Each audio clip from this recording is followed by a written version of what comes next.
The last voice note my best friend ever sent me was only 27 seconds long. I have listened to it more than 100 times since that night. And every time I hear his voice, I notice something new in the silence behind him. A breath that is not his. A soft scraping sound. And at the very end, right before the recording cuts off, someone whispers my name. My name is Aaron Miller, and until 3 years ago, I lived in a small town in northern Pennsylvania called Blackridge. It was the kind of place most people drove through without remembering.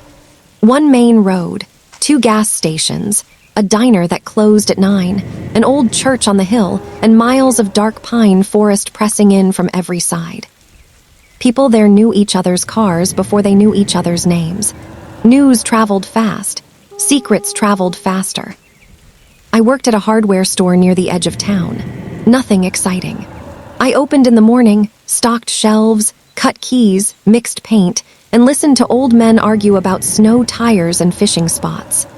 I lived alone in a small rented house behind the store, close enough that I could walk to work in under 5 minutes. My best friend was a guy named Ryan Cole. Ryan and I had known each other since we were kids. He was the kind of person who could make any place feel alive.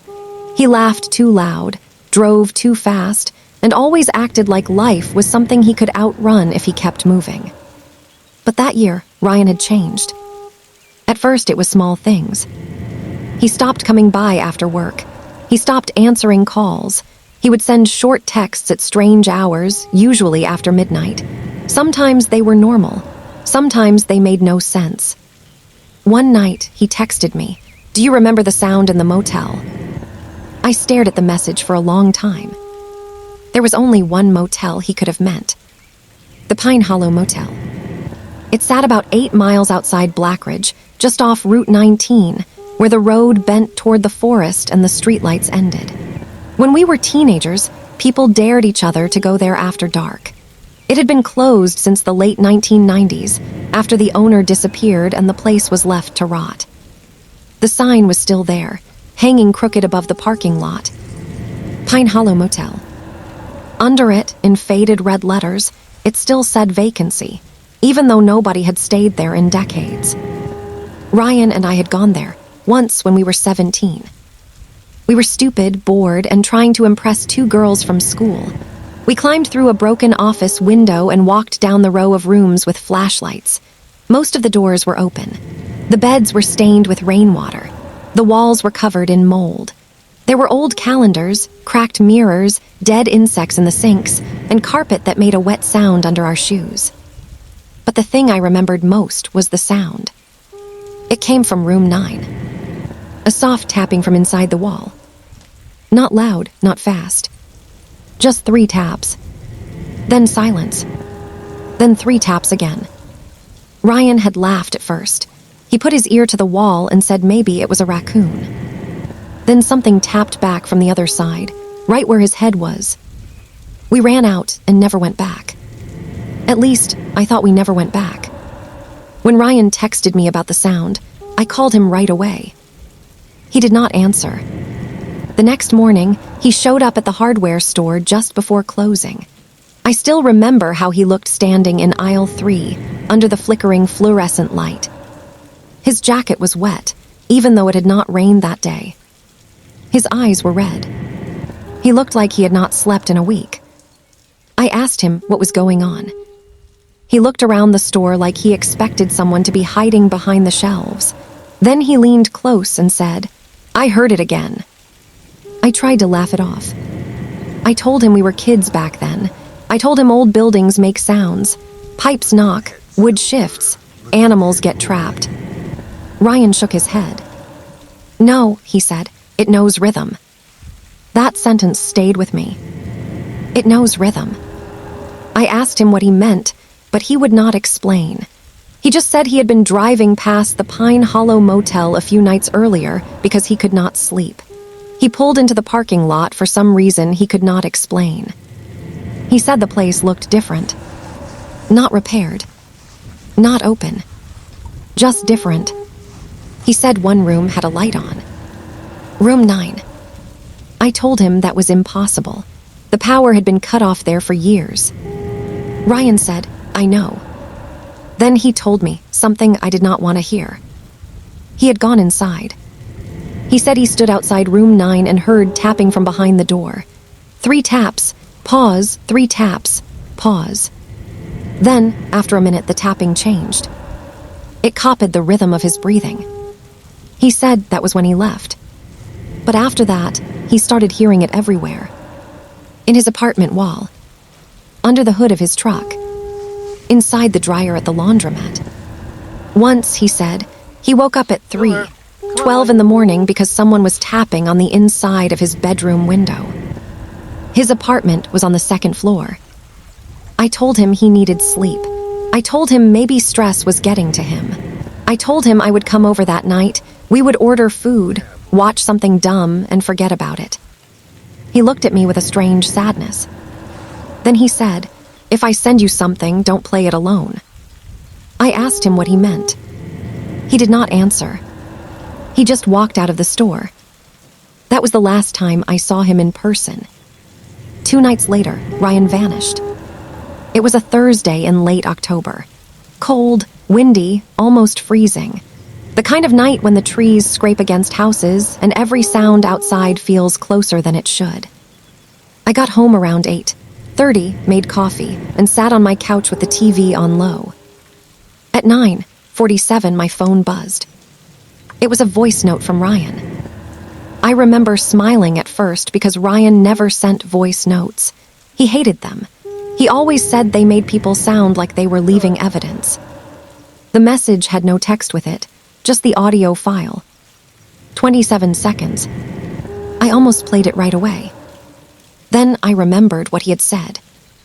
"If I send you something, don't play it alone." I sat there with my thumb over the play button, feeling stupid for being nervous. Then I played it. Ryan's voice came through low and shaky. "Aaron, I'm at Pine Hollow." There was wind behind him, a lot of wind. I could hear it pushing against his phone's speaker. "I know I shouldn't be here, I know, but the light is on again." A pause.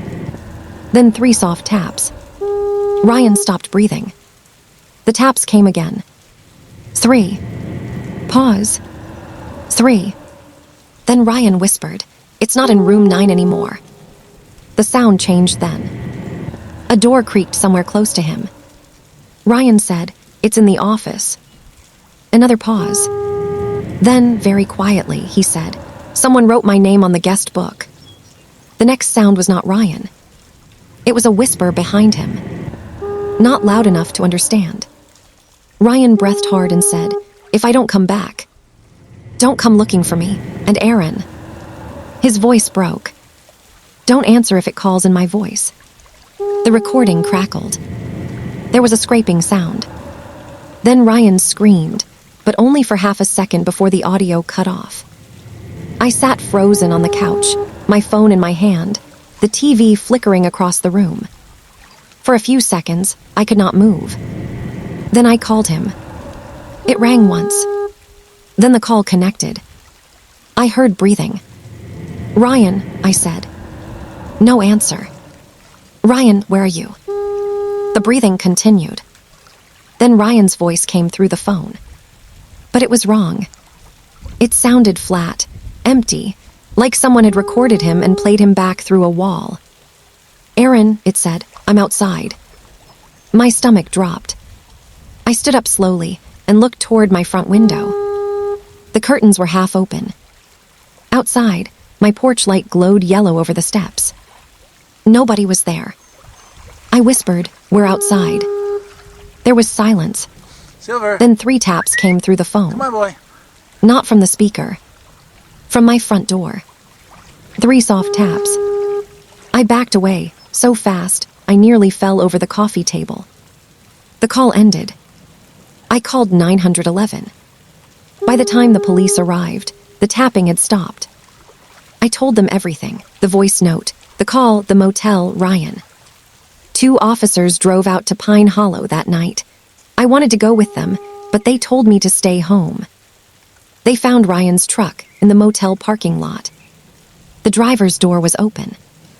His keys were still in the ignition. His phone was lying on the ground outside the office door, screen cracked, battery nearly dead. But Ryan was gone. There were no signs of a fight, no blood, no footprints leading into the woods, even though the ground was soft with mud. Inside the office, they found the old guest book on the front desk. Most of the pages had been ruined by moisture. But on the last page, written in fresh blue ink, was Ryan's name. Ryan Cole. Room 9. Check-in time, 9:47 p.m. That was the exact time he sent me the voice note. The police searched the motel, the woods, the road, the drainage ditch behind the building, and an old storage shed near the property line. They brought dogs. They brought flashlights. They taped off the parking lot. They found nothing. By morning, Ryan Cole was officially a missing person. The town changed after that. People stopped joking about Pine Hollow. Parents told their kids not to drive that road. The diner stopped serving coffee to reporters after 2 days because everyone was tired of being asked the same questions. Ryan's mother put up missing posters everywhere, on telephone poles, store windows, gas pumps, the church bulletin board. For weeks, his face watched me from every corner of town. Smiling. Alive. Unaware. I gave the police the voice note. They made a copy. They asked me not to share it. A detective named Harris came to my house 3 times. He was calm, polite, and careful with his words. He asked about Ryan's mental state, drugs, debts, enemies, relationships, anything unusual. I told him about the tapping. He wrote it down, but I could tell he did not believe me. I would not have believed me either. A month passed. Then 2. Winter came early that year. Snow covered the motel roof and buried Ryan's tire tracks under white silence. People moved on because people always move on when the missing person is not theirs. But I did not. I could not. Every night, I listened to that voice note. I know I should not have. I know it was unhealthy, but it felt like the only piece of Ryan I had left. At first, I only listened for clues. The wind, the door, the whisper, the scream. Then I started hearing things I had missed. At the 11-second mark, right after Ryan said, "The light is on again," there was a low hum in the background, like electricity. At the 16-second mark after he said, "It's in the office," something clicked twice, like an old phone receiver being lifted. At the 24-second mark, right before the scream, I heard what sounded like pages turning. But the worst part was the whisper. The one behind him. For weeks, I could not make it out. It sounded like air moving through broken teeth. Then one night, with headphones on and the volume all the way up, I finally heard it. It said, "Sign him in." I stopped listening after that. For 3 days. Then I played it again. Because grief makes you do things that feel like punishment. That was when the second voice note arrived. It came from Ryan's number at 3:12 in the morning. I woke up to the buzz of my phone on the nightstand. The room was dark. The house was silent. My first thought was that I had dreamed it. Then I saw his name on the screen. Ryan Cole. New voice message. My body went cold. His phone was evidence. The police had it. His service had been cut off. There was no reason a message should come from that number. Look at that boy. I sat up in bed and stared at it until the screen dimmed. I did not play it. I called Detective Harris the next morning. He sounded tired when he answered. I told him Ryan's number had sent me a new audio file. For the first time, he did not sound skeptical. He told me not to delete anything. He came by an hour later.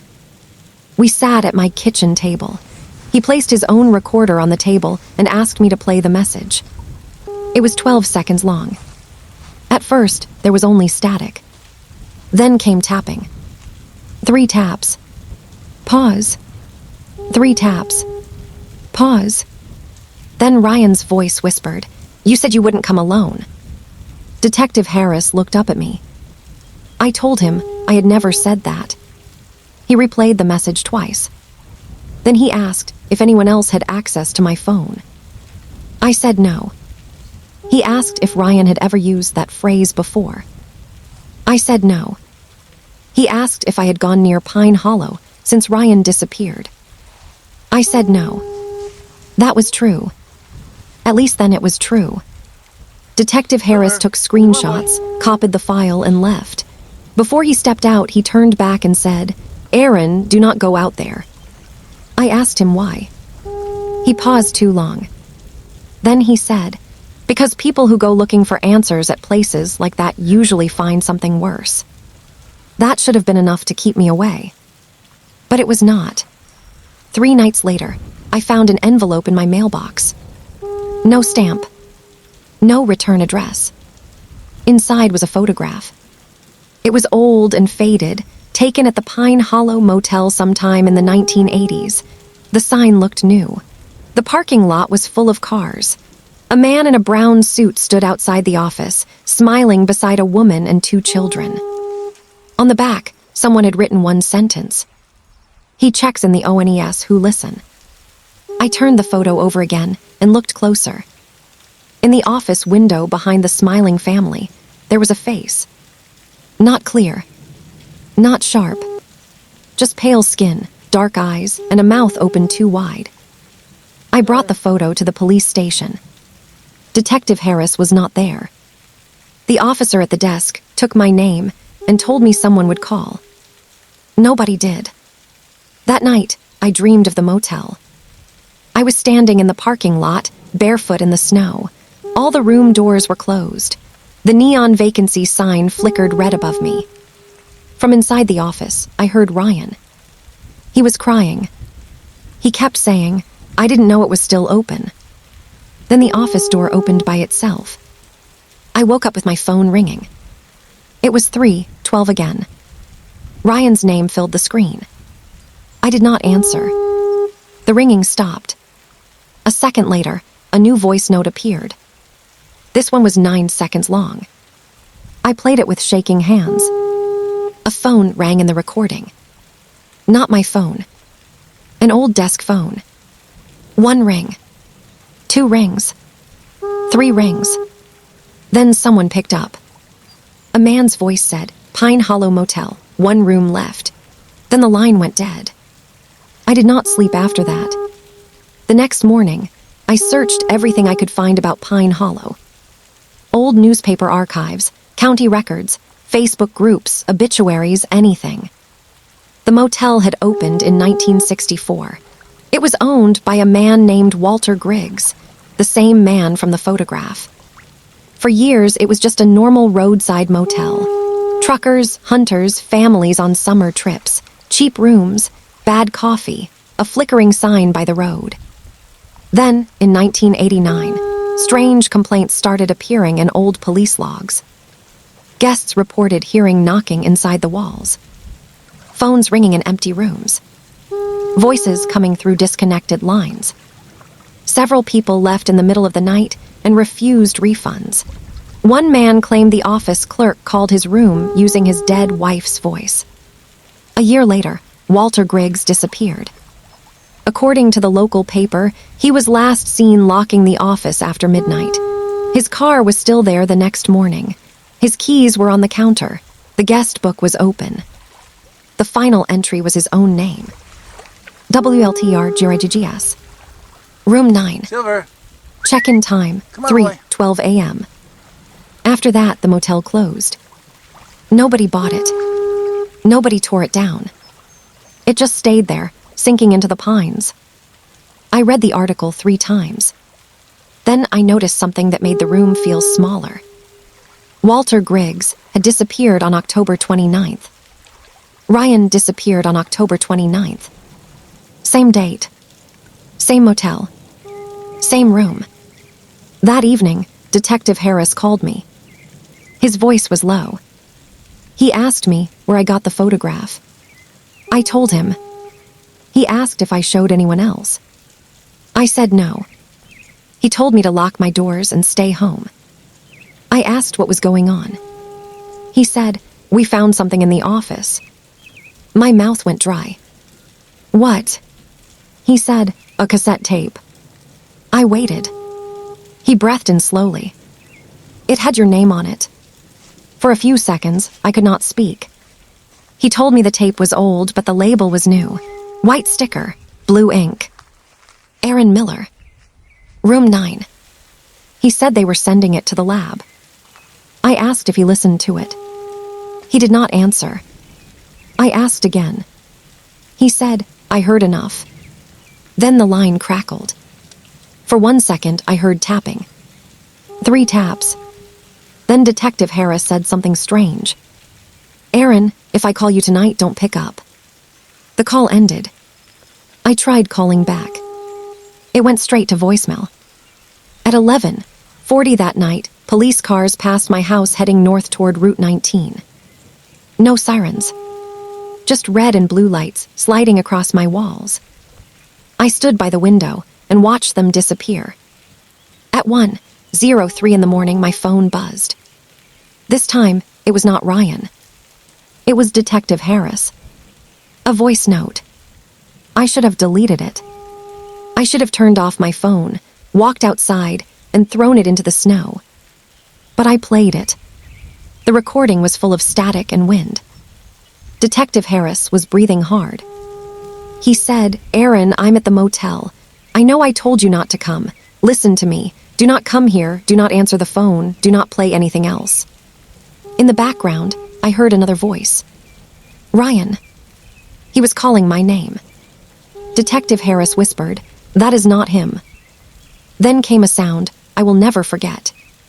Not a scream. Not exactly. It was the sound of many people whispering at once through a broken speaker. Men, women, children, old voices, young voices. All saying the same thing. Check in. Detective Harris said, the guest book is full. Then the recording cut to silence. 5 seconds passed. Then Ryan's voice whispered, 1 room left. I dropped the phone. I left town before sunrise. I did not pack much. Some clothes, cash, my wallet, and the photo. I drove south without knowing where I was going. I kept checking my mirrors, expecting to see headlights behind me. By noon, I was in Maryland. By night, I was in Virginia. I stayed in a cheap motel outside Roanoke, which was the worst decision I could have made. The room smelled like bleach and old carpet. The heater rattled. The lamp beside the bed buzzed. At 3:12 in the morning, the room phone rang. Not my cell phone. The old beige phone on the nightstand. I stared at it in the dark. It rang again. And again. I did not touch it. After the 6th ring, the answering machine light blinked. But motel room phones do not have answering machines. A small red light flashed beside the receiver. Then a voice came through the speaker. Ryan's voice. Aaron, why did you leave me there? I sat up shaking. The speaker crackled. Then Ryan said, you promised. I whispered, no, I didn't. The room went silent. Then the voice changed. It became lower, older. Everyone promises when they listen. The line clicked off. I left that motel immediately. I slept in my car at a rest stop until morning. For almost a year, I moved around. I changed my number twice. I stayed away from motels. I avoided roads that ran through pine forests. I never answered unknown calls. And for a while, nothing happened. Then, one evening, I received a package at my new apartment in Ohio. No return address. Inside was a small cassette player. Old, black, scratched. A tape was already inside. On the label, in blue ink, was my name. Aaron Miller. I wanted to smash it. Instead, I placed it on my kitchen table and stared at it for 3 hours. Then I pressed play.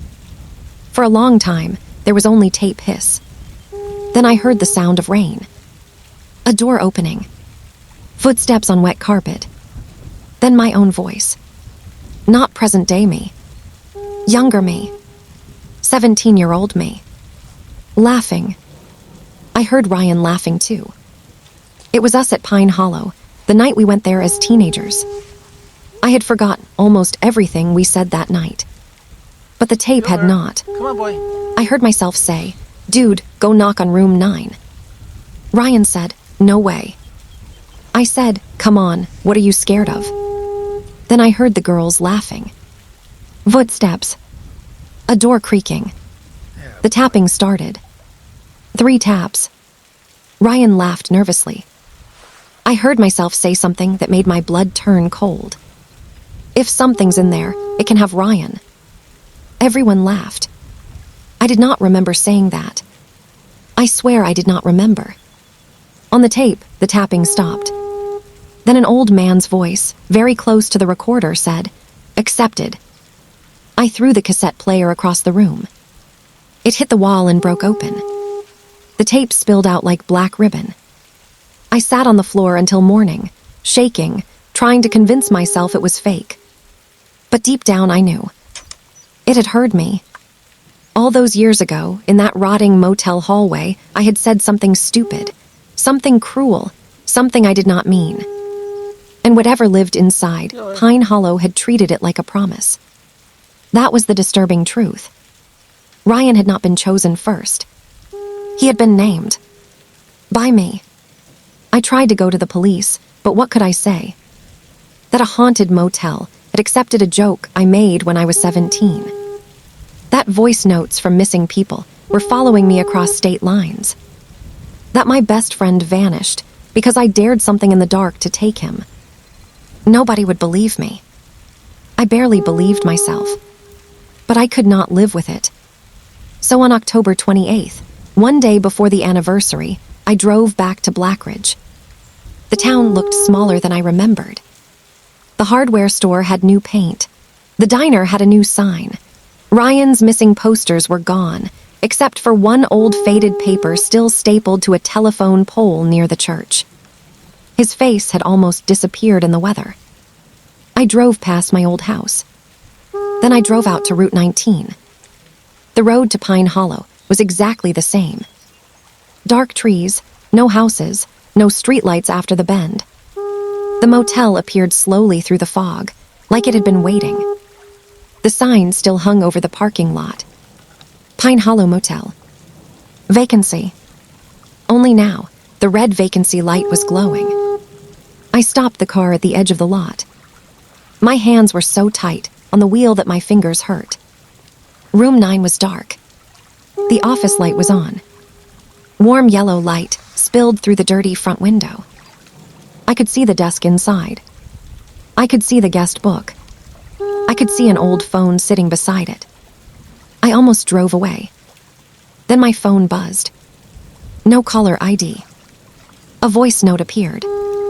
27 seconds. Same length as Ryan's last message. I did not play it. I got out of the car. The air smelled like wet wood and old smoke. The gravel crunched under my shoes. Somewhere in the trees, a branch cracked. The office door was closed. On the glass, someone had written in dust, "Welcome back, Aaron." I pushed the door open. A small bell above it rang, even though I did not remember there being a bell. The office looked cleaner than it should have. Old wallpaper, a rack of room keys, a calendar from 1989, a coffee pot with black liquid inside. The air was cold, but the desk lamp was warm. The guest book lay open. Names filled the pages. Walter Griggs, Ryan Cole, Detective Mark Harris, dozens more. Some names were so old the ink had faded brown. Some were fresh. The last empty line waited at the bottom. A pen rested beside it. I heard tapping behind the wall. 3 taps. Pause. 3 taps. I said, "I'm here." My voice sounded small. The old phone on the desk rang. I did not move. It rang again. And again. On the 4th ring, the receiver lifted by itself. Ryan's voice came through. "Aaron." I closed my eyes. It sounded like him, really like him this time. tired, scared, human. He said, "I'm still in room 9." I whispered, "I'm sorry." The walls creaked. The tapping grew louder. Ryan said, "You have to sign in." I opened my eyes. The pen rolled toward me. I understood then. That was how it worked. You listened. You answered. You came.